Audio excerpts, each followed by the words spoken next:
বন্ধুরা, এই যে একটা শাক দেখছেন, এই শাকটার আমাদের দেশে বলে আমবলি শাক।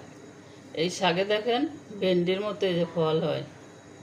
এই শাক রান্না করে খাওয়া যায়, ভর্তা করেও খাওয়া যায়, আবার কাঁচা ভর্তা করেও খাওয়া যায়। আমি এই শাকটা কাঁচা খাবো ভর্তা করে।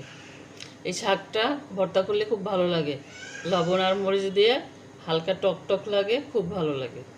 আপনারা আমার সাথে থাকেন, দেখবেন। আমি শাকটা বেছে নেব।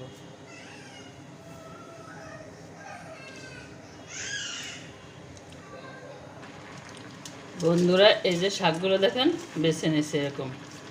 এখন আমি ধুয়ে বেটে নেব। বন্ধুরা, একটা মরিচ দিয়ে দিলাম, একটু লবণ,